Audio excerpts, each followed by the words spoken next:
Hello friends, எல்லோரும் எப்படி இருக்கீங்க? Welcome to Varni food channel. இன்றைக்கி நம்ம இந்த வீடியோவில் ஒரு ட்ரெடிஷ்னலான ஆந்திரா ஸ்பெஷல் ரெசிபி பச்சி புலுசு எப்படி வைக்கிறதுன்னு பார்க்கலாங்க. பச்சி புலுசு அப்படின்னா ஒன்றும் இல்லைங்க, அது வந்து ரா டேமரிண்ட் ரசம்.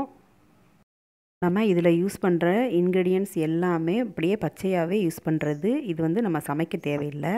இது என்னென்ன பொருட்கள் பார்க்கலாம் பாங்க. ஒரு ஸ்பூன் வர கொத்தமல்லி, ஒரு ஸ்பூன் மிளகு, ஒரு ஸ்பூன் சீரகம்.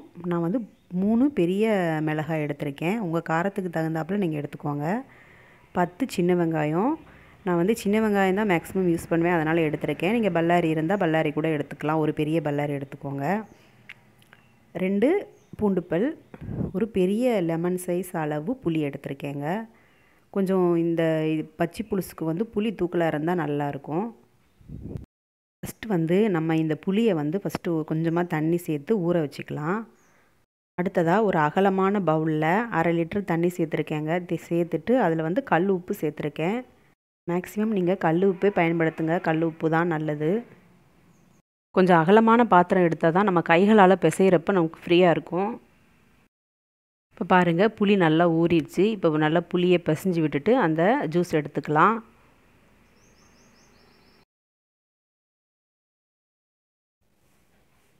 இப்போ பாருங்கள், நல்லா புளியெல்லாம் நல்லா பிழிஞ்சு விட்டாச்சு. இப்போ அந்த ஜூஸை மட்டும் இந்த தண்ணியில், நம்ம ஏற்கனவே எடுத்து வச்ச 1/2 லிட்டர் தண்ணியில் சேர்த்துக்கலாம். இது வந்து ஆந்திராவோட ட்ரெடிஷ்னல் ரெசிபிங்க. இந்த தண்ணியில் சேர்த்துட்டு நல்லா மிக்ஸ் பண்ணி விட்டுக்கலாம். அடுத்ததாக நம்ம இப்போ ஏற்கனவே எடுத்து வச்ச இன்க்ரீடியன்ட்ஸ் இருக்குது இல்லையா, அதிலிருந்து ஒன்றா எடுத்து இடிகளில் இடித்து இந்த மாதிரி சேர்த்துக்கோங்க. மிக்சிலையும் அரைச்சிக்கலாம். மிக்சியில் அரைச்சா ரொம்ப அரைப்பட்டுரும். இடிகளில் இடித்தோன்னா கொஞ்சம் கொரகொரப்பாக இருக்கும். இந்த மாதிரி மிளகாய், வெங்காயம், சின்ன வெங்காயம் இந்த மாதிரி நல்லா இடிச்சிக்கோங்க. இடிச்சிட்டு அந்த தண்ணியில் சேர்த்துட்டு நல்லா கைகளால் பிசைஞ்சு விட்டுக்கணும். அந்த வெங்காயத்தோட சாறு வந்து நல்லா அந்த தண்ணியில் இறங்கணும். அந்த அளவுக்கு நல்லா கைகளால் பிசைஞ்சு விட்டுக்கணும். அடுத்ததாக மிளகு, சீரகம் லைட்டாக இடிச்சிட்டு அது கூடவே வர கொத்தமல்லியும் சேர்த்து இடிச்சிக்கலாம். இந்த ரெசிபிக்கு நம்ம வந்து அடுப்பே யூஸ் பண்ண போகிறதில்ல. என்ன குழம்பு வைக்கிறது அப்படின்னு யோசிச்சுட்ருக்கிறப்ப இதை வந்து டக்குன்னு வச்சிடலாம். ரொம்ப ஈஸியாக செய்யக்கூடியது, அதே சமயத்தில் ரொம்ப டேஸ்ட்டாகவும் இருக்கும். மிளகு, சீரகம், வர கொத்தமல்லி இடித்தாச்சு. இப்போ இதையும் இந்த தண்ணியில் சேர்த்துட்டு நல்லா கலந்து விட்டுட்டு பிசைஞ்சு விட்டுக்கலாம். அடுத்ததாக நான் கொத்தமல்லி இலைகளை பொடியாக கட் பண்ணி வச்சுருக்கேன். அதையும் இப்போ இதில் சேர்த்துக்கலாம். கைகளால் நல்லா பிசைஞ்சு கொடுங்க. 2 பூண்டு பல் இருக்கு இல்லையா, அதையும் இடிச்சிட்டு இதில் சேர்த்துக்கலாம்.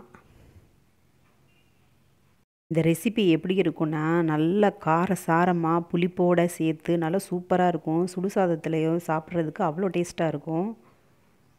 சில பேர் என்ன பண்ணுவாங்கன்னா, நான்வெஜ் யூஸ் பண்ணுவாங்க இல்லையா, அப்போ வந்து இந்த பச்சி புலுசு கண்டிப்பாக வச்சுருவாங்க. ஏன்னா அது வந்து டைஜஷனுக்கு ரொம்ப யூஸ்ஃபுல்லாக இருக்கும். அதனால் இது மேக்ஸிமம் நம்ம ஊர் ரசம் மாதிரி தாங்க. என்ன, நம்ம ரசம் வந்து தாளிச்சிருவோம்.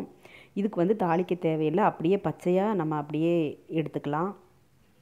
இந்த மிளகாய், வெங்காயம் எல்லாம் இடித்து போட்டு பச்சையாக அந்த ஃப்ளேவர் ரொம்ப சூப்பராக இருக்கும். அந்த புளிப்போடு சேர்த்து சாப்பிட்றப்ப ரொம்ப நல்லாயிருக்கும். நீங்கள் கட்டாயம் இதை ட்ரை பண்ணி பாருங்கள். இந்த வீடியோ உங்களுக்கு பிடிச்சிருந்துச்சுன்னா மறக்காமல் ஒரு லைக் கொடுத்துருங்க. லைக் கொடுத்துட்டு வர்ணி ஃபுட்ஸ் சேனலை சப்ஸ்கிரைப் பண்ணிக்கோங்க. அப்படியே பக்கத்தில் இருக்கிற பெல் ஐக்கானையும் ப்ரெஸ் பண்ணிக்கோங்க. அவ்வளோதாங்க, ரொம்ப டேஸ்ட்டான பச்சி புலுசு ரெடி ஆயிடுச்சு. ரெசிபி வந்து நம்ம மேக்ஸிமம் சம்மரில் நிறைய யூஸ் பண்ணலாங்க. ஏன்னா அந்த வெங்காயம் எல்லாம் சேர்த்ததுனால பாடியை கூல் பண்ணும். ரொம்ப ரெஃப்ரெஷிங்காக இருக்கும். சுடு சாதத்தில் நம்ம சேர்த்து ஊற்றி சாப்பிட்றப்ப ரொம்ப சூப்பராக இருக்கும்.